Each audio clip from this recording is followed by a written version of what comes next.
Radio Network. Hugh, good to see you. Thank you for being with us. Happy Thanksgiving, Ali. Good to be here. Hugh, let's talk about Betsy Devos as Education Secretary. The fact that she is a supporter of Common Core, that is going to be a problem with Donald Trump's base.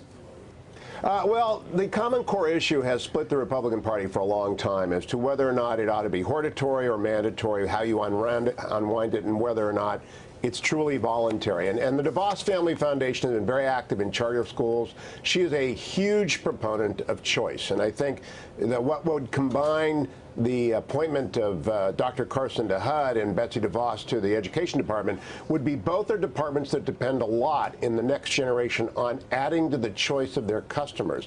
Choice in school, choice in Section 8 housing.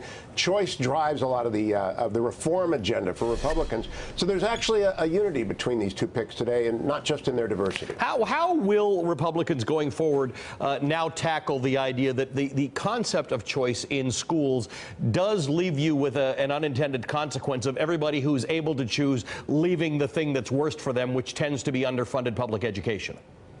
Well, you know, I'm on the board of the public charter school system in Arizona, Great Hearts. And Great Hearts has done that by competition, and it actually raises both places. It raises the public charter school up. It raises the traditional elementary and junior high and high school up. Charter schools have gotten a bad reputation within some educrat worlds because they do fear the competition. But what actually happens is that people don't flee, everybody ups their game. And so everybody does win when competition comes into the play. All right, we want to have a bigger discussion on that one of these days. Hugh, I need to talk about the other nomination today. Governor Nikki Haley of South Carolina appointed as UN ambassador. Are you comfortable with her in that role? We're facing with a number of these nominations, including the idea of that we just talked about, of Ben Carson, people who aren't particularly qualified for the specific role. Beyond that, what are your thoughts about Nikki Haley as UN ambassador?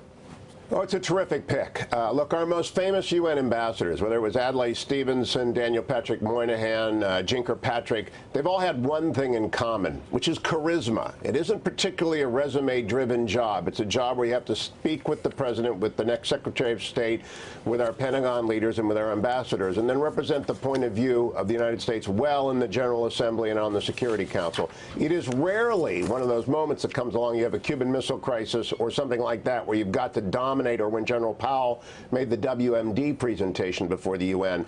But on a day-to-day basis, I can't imagine many people are as qualified as Nikki Haley. A lot of people thought maybe Rick Grinnell, John Bolton's old spokesperson, would end up there. I still hope that Rick ends up somewhere in the administration.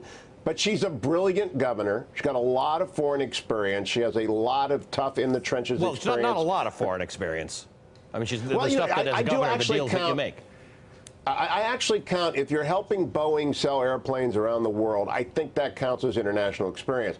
Trade missions count to me, but most important, when you've got a husband who wears the uniform and deploys, that's probably one of the most tangible connections to America's role in the world you could possibly have, and she's got that on her resume as well, or at least, I won't say on her resume, in her family.